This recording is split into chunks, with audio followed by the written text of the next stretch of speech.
Hey gang, so it's time for the fall midterm review. Okay, so hopefully you have your cards or your paper. I'm not sure which way I got it copied. And then you also have my answer document that I made for y'all. So we're going to kind of use both and we'll kind of see how it goes. So we're going to start off, number one right here. Solve for x and graph the answer. So I'm going to come on my answer sheet and I'm going to put, I'm going to need my glasses on. Let me pause this for 1 second and find my glasses. And that's better. Okay, so 24 minus 4x less than or equal to negative 6 times x minus 7 minus x. All right, so we're just going to straight up work this. We're going to remember that with inequalities, they work the same as equalities. We just have to remember that one simple rule. So 24 minus 4x, I'm just going to leave that the same, less than or equal to. And I'm going to have to hippity-hoppity distributive property and multiply that negative 6 across. So that's negative 6 times x. Negative 6 times negative 7 is going to give me a positive 42 minus x. Now I'm going to look, as I cover this up, I notice there are 3 terms. Anytime there's 2 or more than 2, I should say, I can put something together. And as I look, I notice that these are both x's. This is missing the 1 in front, so I do have to remember that. Negative 6 and negative 1, I'm going to put those together and get negative 7x plus 42. I'm going to leave 24 minus 4x over here. Now, I need to get my x's over here and my numbers over here. So, I'm going to move this 24 over to the other side and draw my line. So those cancel out. 42 minus 24. I'm going to grab my calculator. Can't talk today. Grab my calculator. Put it in here, 42 minus 24. Oh, hey, kitty cat.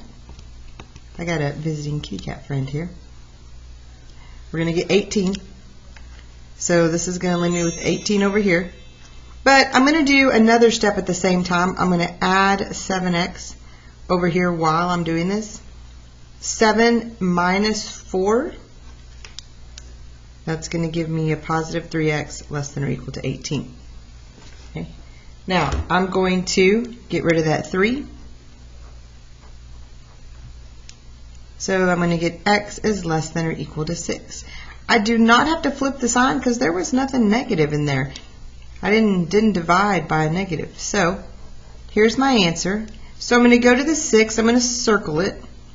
I do see the equal sign right here, so that means I'm going to color it in. It's pointing to the left. It's pointing that way. So that means I'm going to shade this direction. And there is my answer. Okay, card number 2. It says to solve for t, and it gives me this equation right here. So let's solve for t. I'm going to highlight that t so I know what I'm solving for. Move everything away from the t. He doesn't want to be with anybody. So I'm going to undo this multiplication right here, and I'm going to divide both sides by 9. So those 9s will cancel, and I'll be left with t minus 7 equals u over 9. Well, over here with the t, I still have the 7, so I'm going to add 7 to both sides. So I'm going to have just the t equals, I've got u over 9, which is some number, I don't know what it is, and I need to add 7 to it. And there is my answer. All right, moving on. Card number 3. All right, so let's see if we can do this one this way. Oh, hold on 1 second. Okay, sorry, I had a quick phone call. Ski rentals at XYZ Rental Company cost $50 to rent plus $25 per day. So I'm going to go ahead and underline that. $50 to rent plus $25 per day. The function can be represented as m of d equals $25 per day plus $50 for the rental. Okay, d is the days and m is the money spent. Ooh, what is the domain of and range? So here we go. We want to know what the domain is and we want to know what the range is. Now, this is one of those use your common sense. I'm going to the rental place and I'm going to rent skis. Can I rent half of the ski? No, I'm going to have to rent all the skis. So if I think about it like this, if this were my graph, this would be my X and this would be my Y. My X is going to be representing the number of rentals, the number of skis, the ski rentals. What would the Y axis represent? D is the days, oh, I'm sorry, days rented. Wow, number of, I should have read that. Days, we are renting it. And M is the money. So my y-axis is the money. Okay, so when you go to rent, can you rent for half a day? Well, that's actually a really good question on this one. I'm going to go with I have to rent a whole day. They're not going to let me just rent half a day. So I'm going to move this out of the way now as I look at this. Okay, so my domain. I could rent not at all, right? I could just choose I'm not going to rent them. My domain would be 0. I'm just not even going to rent. Right here, if I rent for 1 day, I could rent for 2 days. I could rent for 3 days. And this is going to continue on until I am done renting. Probably, 5 days I would think would be the most you'd rent, but we'll just say it can go on and on. And we're assuming we cannot rent for half a day. We have to rent it for the whole day. Now let's look at how much will we pay.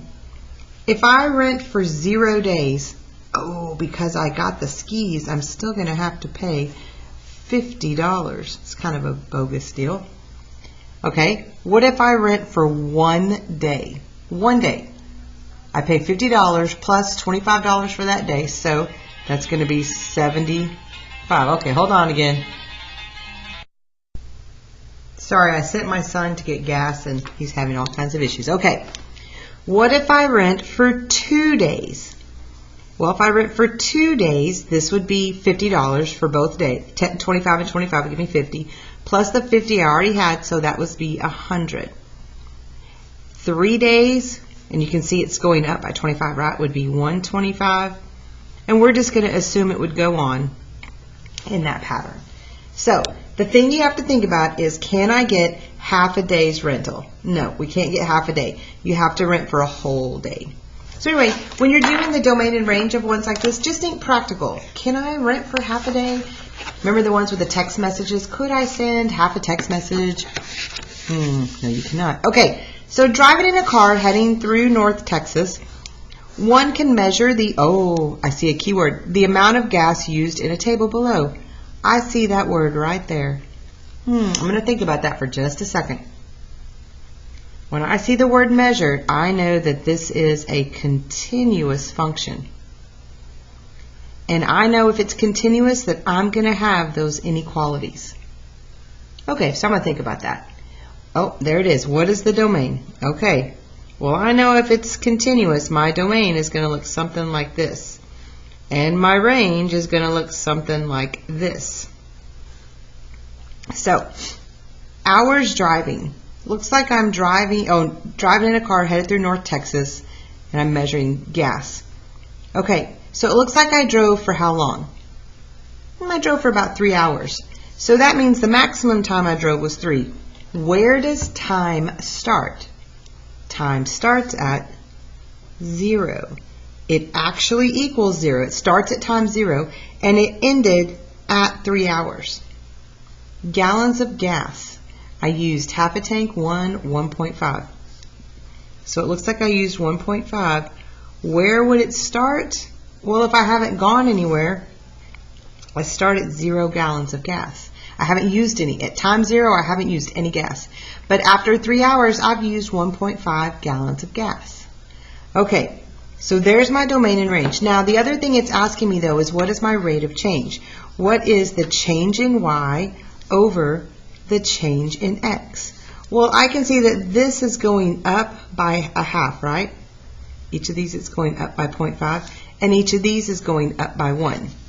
So I want to do the change in y over the change in x. The change in y is 0.5 over the change in x, which is 1. So wouldn't that just be 0.5 or 1/2? It's going up by 1/2. So I'm going to say the rate of change is 1/2 or 0.5. Either one works. All right, let's look at number 5. Number 5, looks like I have a rectangle. No, a triangle, I'm sorry. So I'm going to draw my triangle on here. It says this is 5x, this is 2x plus 5, and this is 1. It says this right triangle has a perimeter of 48 inches. Perimeter is when you walk all the way around it, correct? All right, so if I walk around, let's set this up. 1 plus 5x plus 2x plus 5 equals 48. We're going to set this up and we are going to solve for x. So let's draw our line and let's see what we can put together. Combine like terms. So that's going to give me 7x. I've got a 1 and a 5.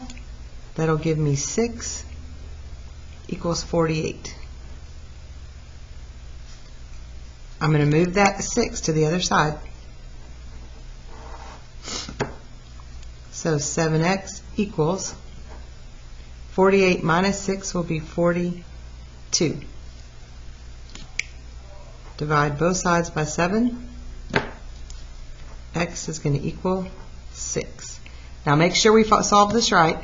Find x. Check. I did that. But it says something else. Find the perimeter. Oh, actually we already know the perimeter, don't we? Yeah, it's 48. So 48.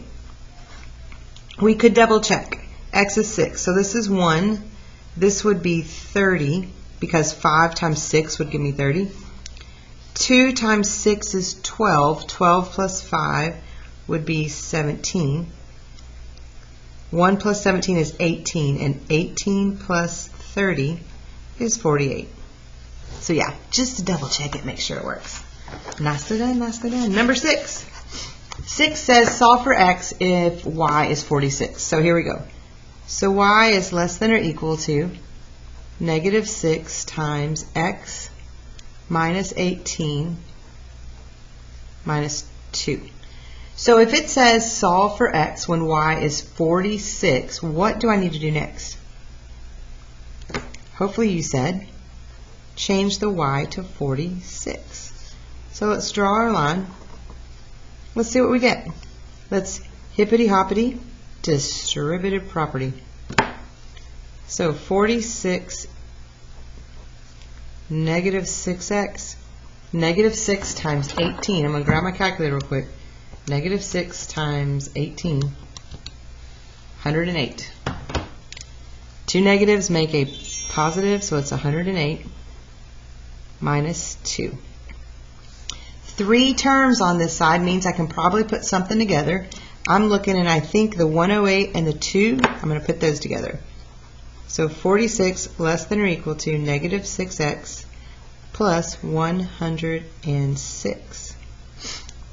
My x is over here, my number's over here, so I think I'm going to go ahead and solve it, and I'm just going to move this 106 over here. So I'm going to take 106 and take 46 away. This is going to give me 60, negative 60, negative 6x. I'm running out of room. I'm going to divide both sides by what? Negative 6.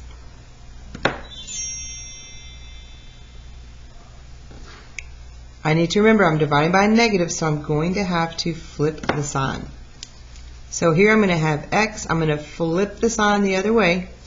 Negative 60 divided by negative 6 will be a positive 10. I'm getting 6. Positive 10. But I want it to be written the other way. So I'm going to put my x on the left and my 10 on the right. It's pointing to the x. So I want to make sure that it's pointing to the x when I flip it around. All right.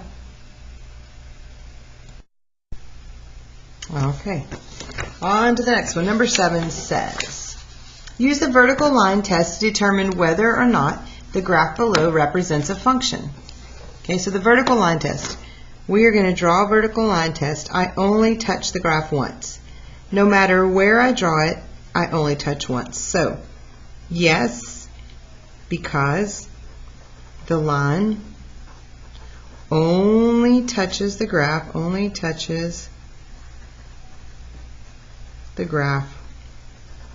once. That's how I know it is a function. All right, what is the domain and range of the graph below? Okay, so I'm going to kind of draw it right here. It looks like it starts at 1, 2, 3, 4, 5, 6, 7. So it's right here up at 7. I'm going to say it's at 7. It's got a circle and it's going like this. It wants to know the domain and the range. Okay, first off, I noticed that this is a line. It's continuous. It is a solid line. That means it's going to have inequalities because it has a line. So let's go ahead and put them in. And let's figure out what those boundaries are. Okay, so looking at the x-axis, it starts right here and it goes forever and ever and ever and ever and ever all the way to positive infinity, right? So my left boundary is something, which you're going to write right here. My right boundary is something. Okay, let's look at how tall it is. Oh, it's just right here, isn't it? So this direction goes to negative infinity, but it's not over here. There's no graph over here. It actually starts at, right here at 7, right? It starts at 7, but does it actually equal 7? It goes for forever and ever and ever this direction, which is, right? No, I'm looking at how tall it is. So how do I write the range of that? What is it every single time? Yeah, every single time. It's 7. So I'm going to write this as, I can't really write it like this. I just need to say that every single time y is 7. Now you're looking right here and you see that open hole and you're like, wait a minute, Mrs. Dean, it does not equal 7 right there. You're right, but that's also not part of the function. Because right here, when I put this here and I put, hopefully you put 0 and positive infinity, does it actually equal 0? Oh, there's an open circle. It does not. Does it ever equal infinity? No. So it's going to look something like this. Y equals 7 every single time. If I come over 1, I find the graph up here at 1, 7. If I come over here at 2, I find the graph at 2, 7. So it's going to keep going on. But at 0, 0 up here, these points, 0, 7, the graph's not even there. So here's my domain. We're going to start here at 0, and it actually is not even there. It's just bigger than 0, and it goes forever and ever and ever and ever out to infinity. Here, it's just the same number. It's always 7. 7, 7, 7, 7, 7. Y is always 7, 7, 7. So there we go. That one I know. It's a little tricky on that one, but I think you got it. At least I hope you do. All right, let's look at number 9. F of x equals negative x plus 5, and we want to find f of negative 2. Okay, so remember, we have a couple of different ways. One is we can remember f of x is just a fancy way to say y. And we can go to our calculator, and we can go y equals, and we can put in negative x plus 5. Now, we can go to our second table, and we can look. When x is, remember this is the x right here, when x equals negative 2, what does y equal? And there it is. Now, if I asked you to write it as an ordered pair, f of negative 2 equals 7. This is where a lot of you got confused on the test. Remember, ordered pairs are just x comma y. Well, this represents your x. The output is your y. Input negative 2, your output is your y. It's 7. Very important you know how to do that for next year. All right, let's look at number 10. All right, number 10 we have f of x equals negative 2x plus 5. And this time we want to find f of negative 3. I'm going to let you do that and finish that one out. Y equals, you're going to put it in your calculator, negative 2x plus 5. Second table. In case you don't have a calculator and doing this at home. Second table.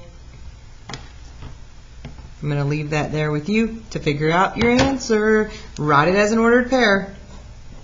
Remember, this is the x. Your answer is the y. Input the x, the output is the y. All right, number 11. Mom is keeping data on the growth of her children over a period of time from birth. What would be a reasonable domain? Okay, domain. We're keeping track of their growth over a period of time. So that means time is my x. Draw my graph. This is the time, and this is the growth.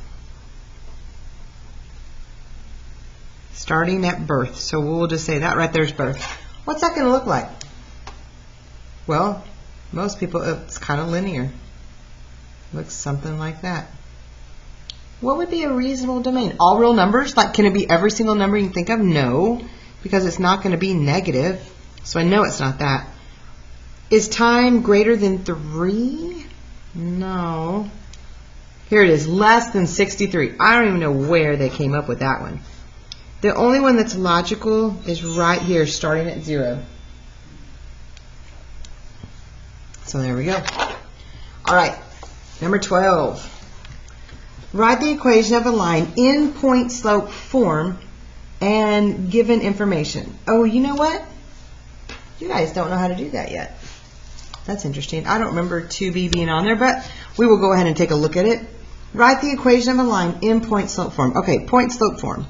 Y minus y1 equals m times x minus x1. Okay, there's my point slope form. So when I give you an equation, this y stays put and this x stays put. They don't move.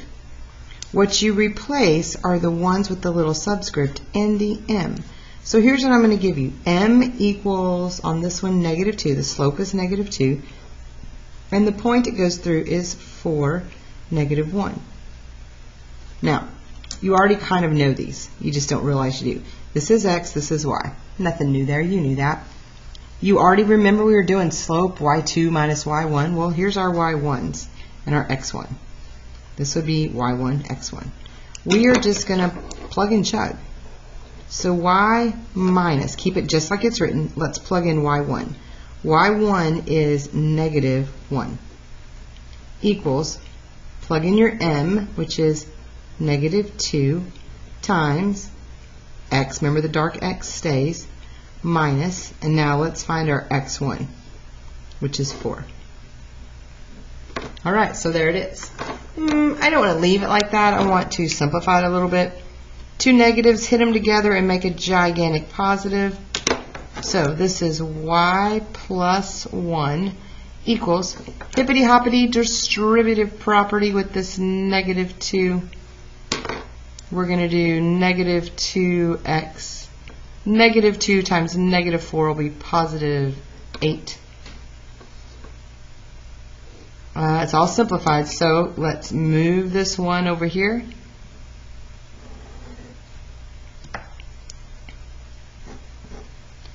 Y equals negative 2x plus 7.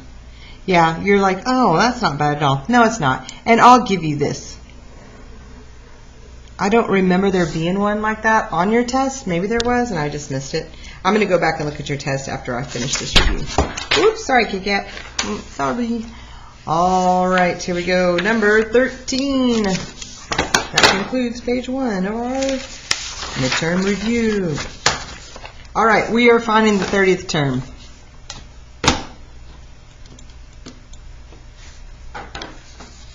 All right, so here we go. F of 2. That would be my cat scratching. F of n equal, f of 1 equals 2. F of n minus 1 plus 7. Okay, so we want to find the 30th term. Well, that's kind of weird. They give us the recursive rules. So Let's write out the first couple of terms. If we can write out the first couple of terms, then we can usually figure out the 30th term. All right. The first term is what? 2. In order to find the next term, you go to the term before it, f of n minus 1. And what do? I add 7. 2 plus 7 is 9. To find this term, I go to the one before it, add 7, 16. To find this one, go to the one before it, add 7. That's term 1, term 2, term 3, term 4. I need to go all the way out to 30. So I think I'm just going to be kind of lazy, and I'm going to get my calculator. I'm going to turn it on. Okay. 2 plus 7, enter. Okay, so 9. Oh, yeah. So I'm at term 2. I'm trying to get out of my light. There we go. Oh, no. This room I'm in has a horrible light. Okay. If I say enter again, oh, plus 7. Now I'm at 16. That's term 3. 4, 5, 6, 7, 8, 9, 10, 11, 12, 13, 14, 15. Halfway there. 16, 17, 18, 19, 20, 21, 22, 23, 24, 25, 26, 27, 28, 29, 205 for 30. All right, so the 30th term is 205. All right, number 14, I'm going to give you a sequence. The sequence is 2, 5, 8, 11, 14, on and on and on. Write the recursive rule in slope-intercept form. So in other words, write the rule and simplify it. So we know, remember I'll always give this to you, the first term plus the common difference times n minus 1. Okay, what's the first term? First term is 2. So we're going to find the first term is 2 plus, what's the common difference? What is this doing? It's going up by, hopefully you said 3, times n minus 1. Now, when it says to simplify it, now we're just going to simplify. Hippity-hoppity distributive property. We're going to make it look a little better. All right, so 2 plus 3n minus 3. Let's combine like terms. 2 minus 3. So that's a sub n equals, I'm just going to put 3 in first because I'm going to have a negative 1 on the end. And there we go. All right, number 15. Write the equation of a line in point slope form given. All right, so point slope again. So y minus y1 equals the slope times x minus x1. Remember the first x and the first y stay put, they don't move. So here's what we've got. Our slope given is negative 3, and the point it passes through is negative 4, 12. Even if this ends up not being on our test, we still have to do it. This is the whole next unit, so we'll go ahead and write it. We're just going to plug it in and simplify it. So we're going to say y minus, because we follow this right here. This is my y1, this is my x1. So y1 is 12, so we're going to plug in 12. Equals my slope, which is negative 3, so I just plug it in, times x minus, and we go back to x1, which is negative 4, so negative 4. Two negatives are going to bump together and make a gigantic positive. So y minus 12, we're going to hippity-hoppity.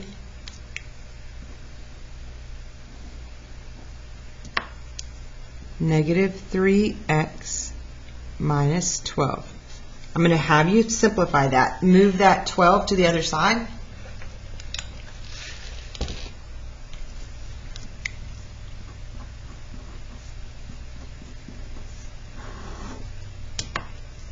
Y equals negative 3x. Those cancel out.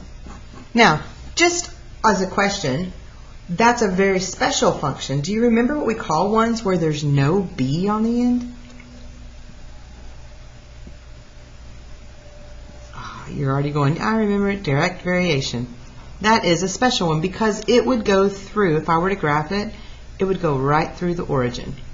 Right? Actually, this one is a negative, so it would go down like that.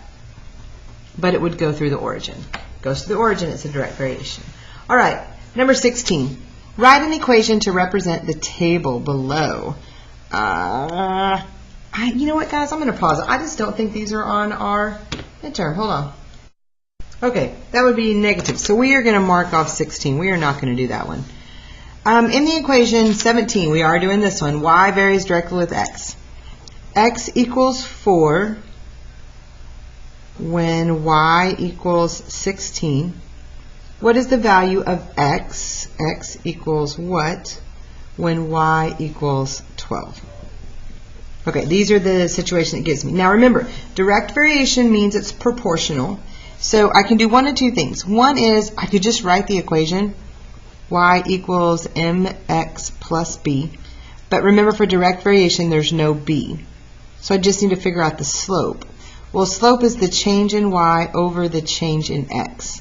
So on this one right here that I know, what is the y value over the x value? It would be 4, right? So that means this m right here is 4. Okay, so my equation is y equals 4 times x. And you can check it. If I were to put this x right here, what is 4 times 4? 16. Okay. Well, we want to know what is the x if y is 12. So if I take that 12 and I put it here for y equals 4 times x, what does x equal? 4 times what is 12? 3.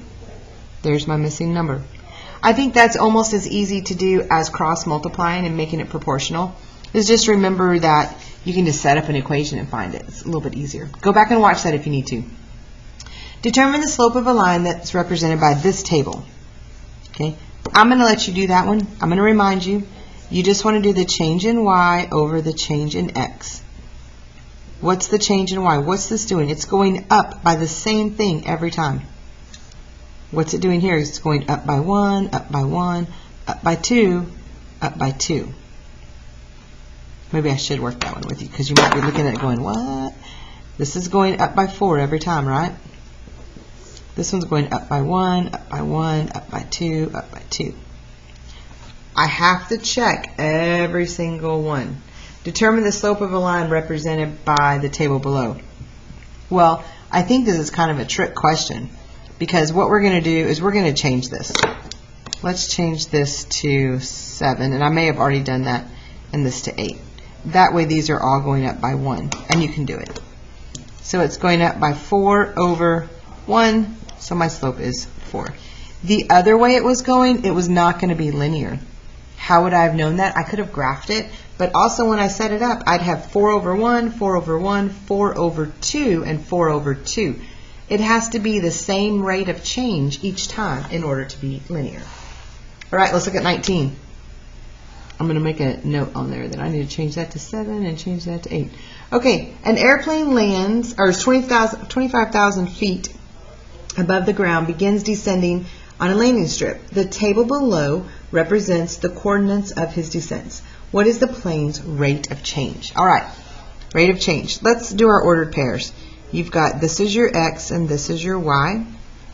So I need to figure out the rate of change. What's this doing?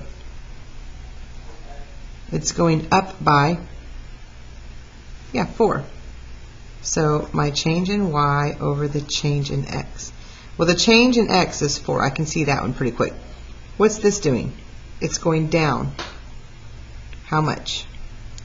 Yeah, it's going down by 500 feet each time, right? So that's going to be going down by 500. And you have to think about it. The plane's landing, so of course it's going to be going down. So what is 500 divided by 4? Figure that out, and your answer will be negative, and that will be your rate of change. All right, card 20. X and y intercepts of the following equation. All right, let's just solve it for y and graph it and see if we can figure it out. Move the x, divide the y. I'm going to write it right here. Move x, divide y. So I'm going to move 5x,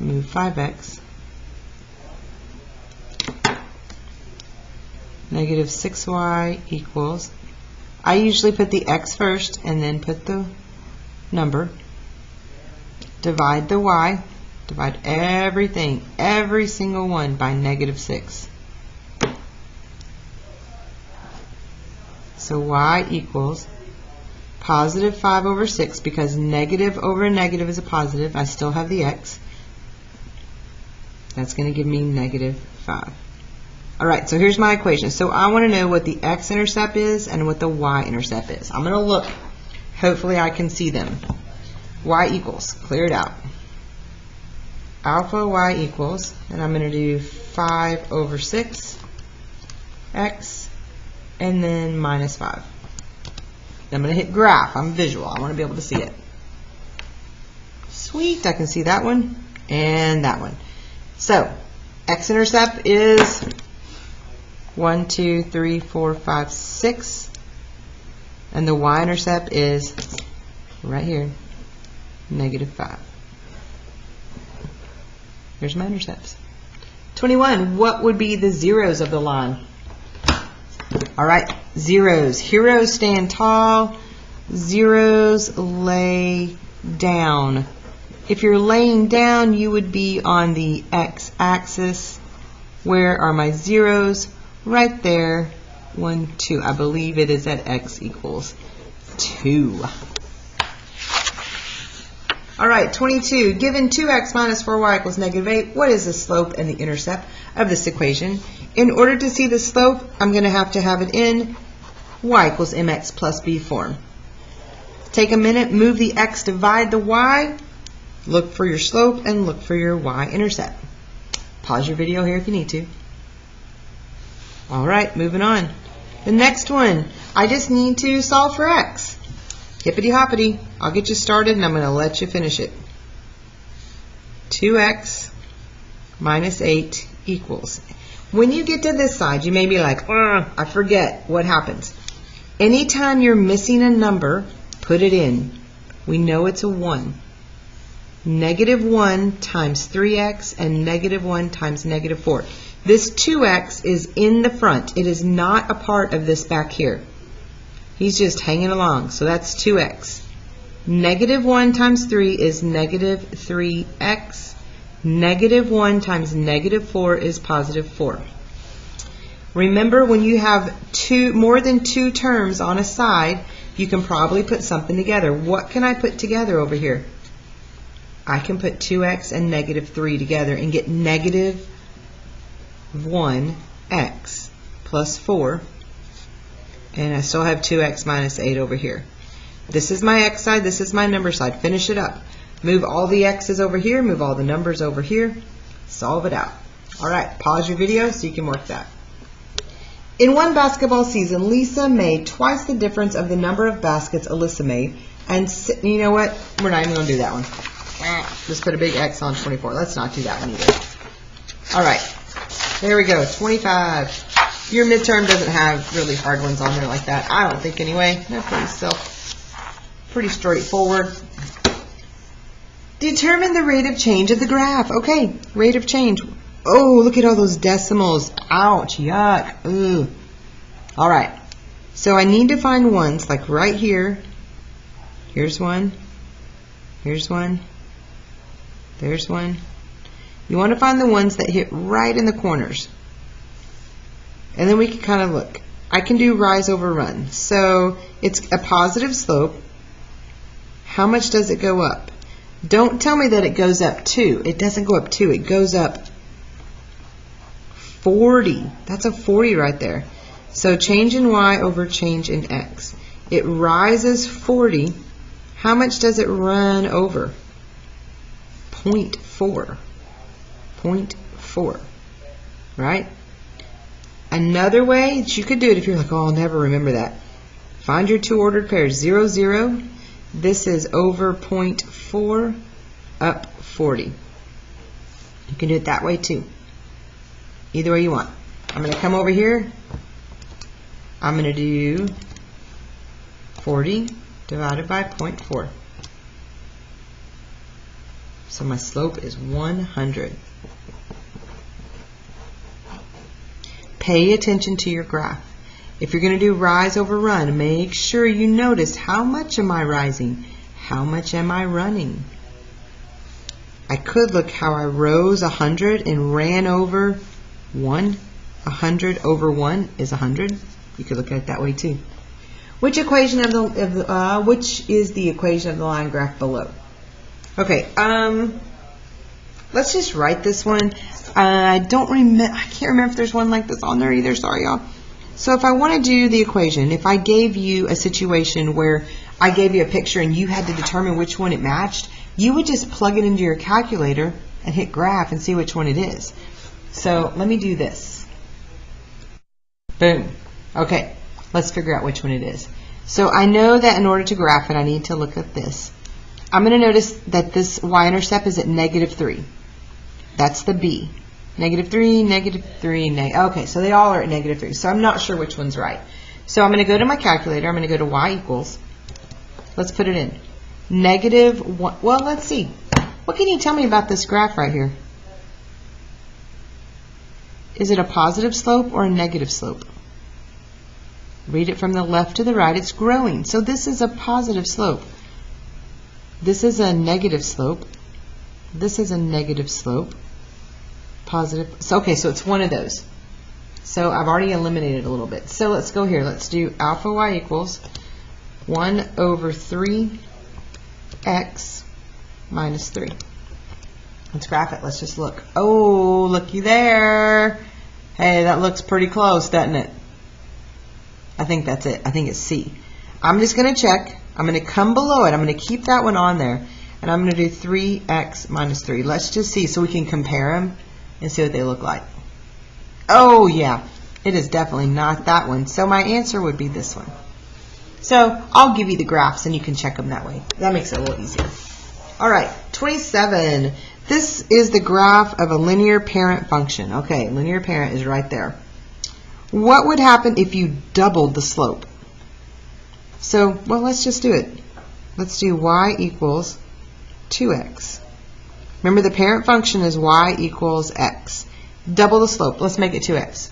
What would happen to my graph? Do you know?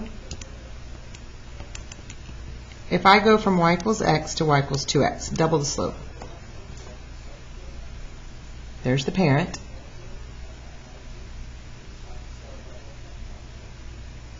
What would you call that? Getting more steep? Getting steeper?